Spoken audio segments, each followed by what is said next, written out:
बहू और बेटी एक समान। माँ, मैं यहाँ काम करते करते बहुत थक गई हूँ।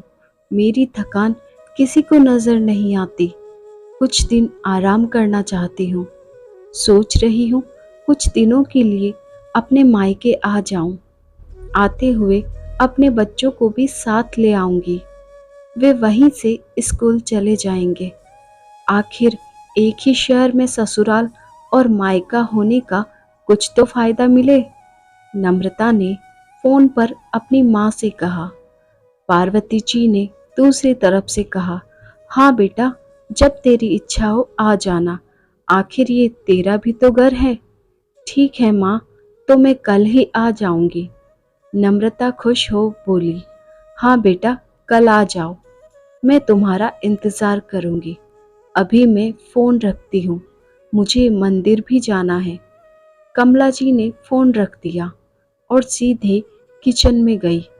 किचन में खाना बना रही बहू से बोली, अरे अनुपमा, सुनो, कल तुम्हारी ननंद आ रही है।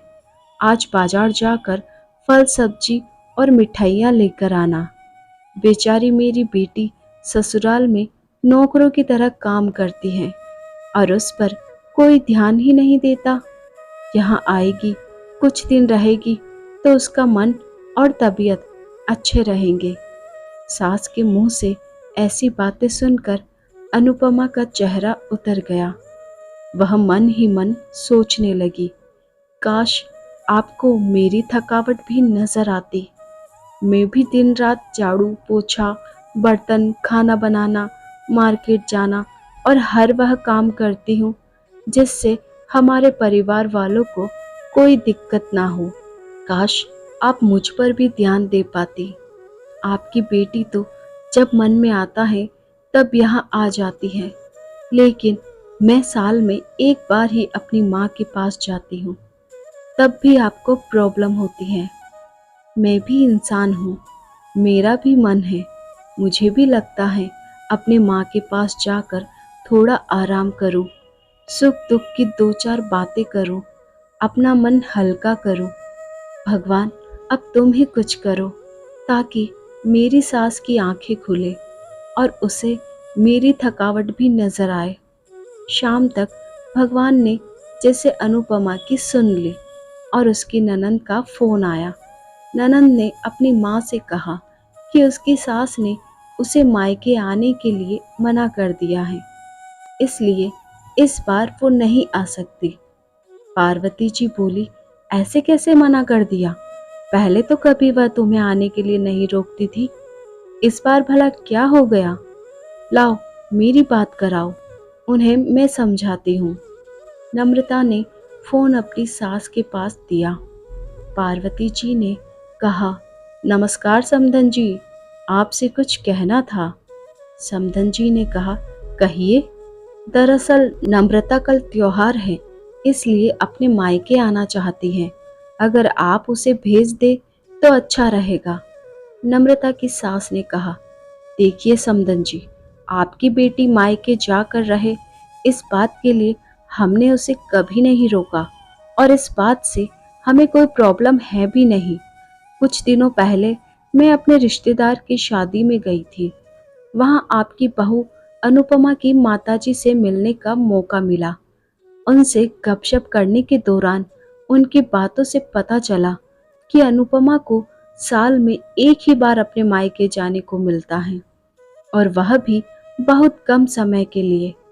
मुझे लगता है आपको पहले अनुपमा को उसके मायके भेज देना चाहिए और वह जब मायके होकर आ जाएगी तो मैं नम्रता को आपके पास भेज दूंगी।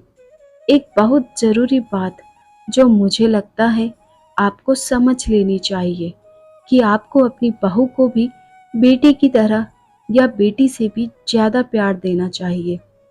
उसे भी मायके जाने की इच्छा होती होगी। हो सकता है नम्रता के वहां आने से उसकी आवभगत करने के लिए आप उसे उसके मायके नहीं भेजती होंगी, या फिर वह आपसे कुछ कहने से अभी डरती हो।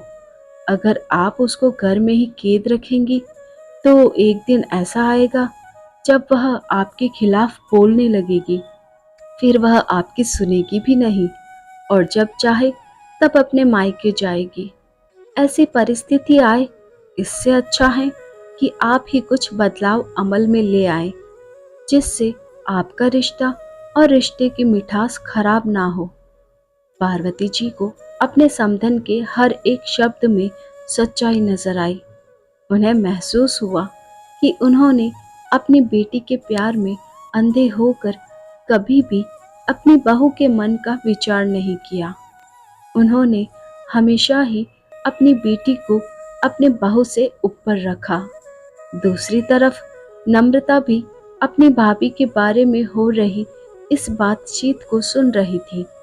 उसने भी रियलाइज किया कि वह कभी भी अपनी भाभी के साथ ठीक से बात नहीं करती और जब जब वह अपने मायके जाती हैं तो भाभी थोड़ी उदास रहती हैं। पार्वती जी ने अपनी बहू को बुलाया और उसे कहा कि अनुपमा, कुछ दिनों के लिए नम्रता नहीं आने वाली है, इसलिए पहले तुम अपने मायके होकर आओ।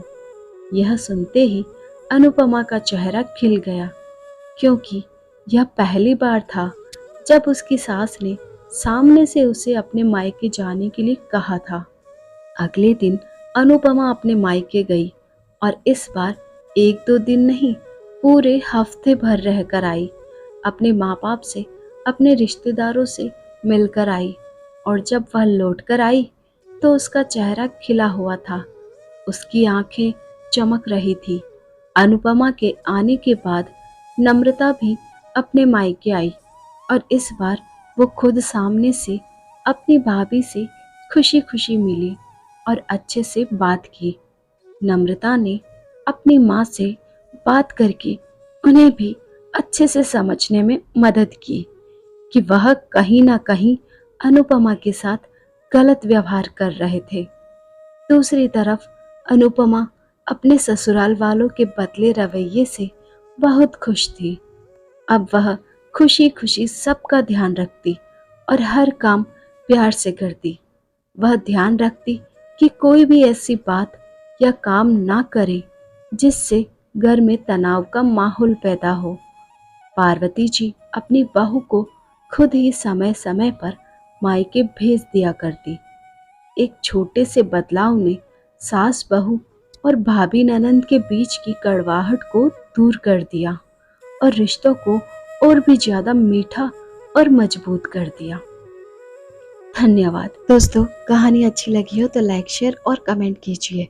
ऐसी और कहानियाँ सुनने के लिए हमारे चैनल को सब्सक्राइब कीजिए और बेल आइकन को प्रेस कीजिए। Thank you.